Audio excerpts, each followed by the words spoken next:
میں بات یہاں سے شروع کرنا چاہوں گا کہ حضرت یوسف علیہ السلام مصر میں گئے، یعنی بکتے بکاتے بھائیوں نے بیچا کھوٹے سکوں کے باؤ، مصر میں پہنچے، جوان ہوئے، ادھر آپ نے نبوت کا دعویٰ کیا، دین اسلام پھیلانا شروع کیا، دین پھیلتا گیا، لوگ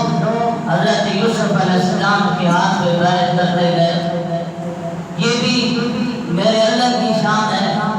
کہ کسی کو سب کچھ بیٹھے بٹھائے دے دیتا ہے، کسی سے بڑے امتحان لینے کے بعد کچھ عطا کرتا ہے۔ حضرت یوسف علیہ السلام جب دین پھیلا رہے ہیں تو آپ کے ہاتھوں پہ لوگ بیعت کرتے جا رہے ہیں، تو اسی دور میں جو مصر کا وزیر اعظم تھا اس نے بھی آپ کی بیعت کی اور یہ سلسلہ آگے چل پڑا۔ یوسف علیہ السلام کے بھائی بھی وہاں آ گئے، آپ کے بابا بھی وہیں پہنچ گئے، یہ ملک بڑے خوبصورت طریقے سے چل پڑا، حتیٰ کہ ایک ایسا وقت آیا کہ حضرت یوسف علیہ السلام اس دنیا فانی سے رخصت ہو گئے۔ پھر یہ نظام کائنات آگے چلتا ہے، مصر میں بادشاہ آئے چلے گئے، کوئی اچھا آیا کوئی برا آیا،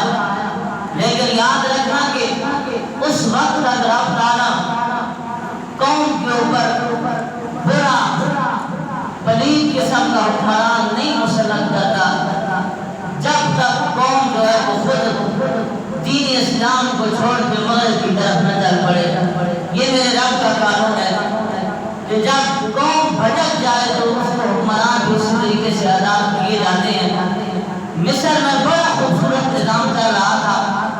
لیکن جب بنی اسرائیل اپنے رستے سے بھٹکے تو رب تعالیٰ نے ان کو فرعون جیسا حکمران عطا فرمایا۔ جب فرعون آیا تو اس نے تباہ و بربادی کر دی، کوئی گناہ ایسا نہیں تھا کہ جو فرعون نے نہیں کیا، کوئی ظلم ایسا نہیں تھا کہ جو فرعون نے نہیں کیا، بنی اسرائیل کو ریزہ ریزہ کر دیا۔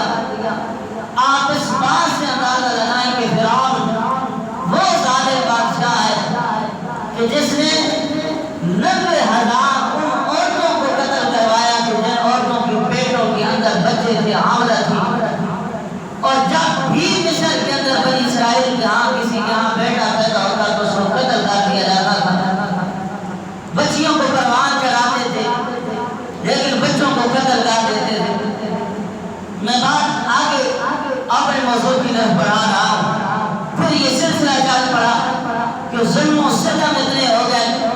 فرعون اپنے کام کرواتا ہے، اپنی عمارتیں بنواتا ہے، اگر کسی کے ہاں بیٹا ہوتا ہے تو قتل کرتا ہے، جس عورت کو حمل ہوتا ہے اسے قتل کر دیا جاتا ہے، حتیٰ کہ اتنا ظلم کیا گیا کہ بنی اسرائیل کی آہو فغان جب آسمان سے ٹکرائی۔ آپ کو پتہ ہے کہ جب دنیا والے، یہ قوم، یہ انسان دنیا سے ہر طرف سے مایوس ہو کے لوٹتے ہیں، رات کے پچھلے پار کا مسلح بچھا کے آسمان کی طرف دیکھے، ہر جگہ سے مایوس ہوا ہوا انسان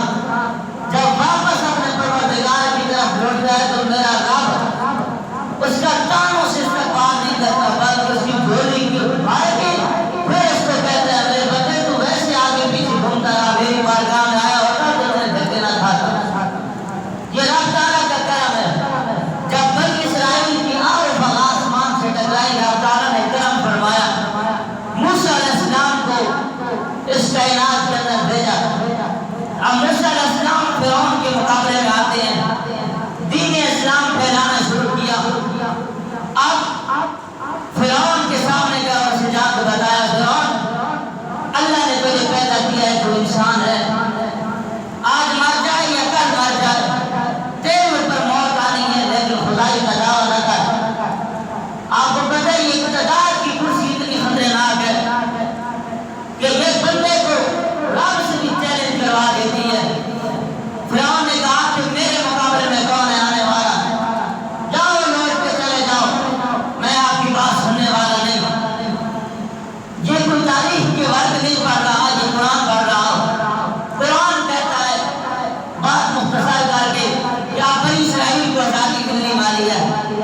موسیٰ علیہ السلام کے ساتھ جب اس کی جھڑپ ہوتی ہے، موسیٰ علیہ السلام چل پڑتے ہیں اپنے لشکر کو لے کے، پیچھے فرعون بھی اپنا لشکر دوڑاتا ہے، آگے دریا آ گیا تو موسیٰ علیہ السلام نے عصا مارا، دریا نے رستہ دے دیا۔ پتہ چلا جب بندہ خدا کے رستے میں نکلتا ہے تو یہ پانی کیا یہ سمندر کے رستے دے دیتے ہیں،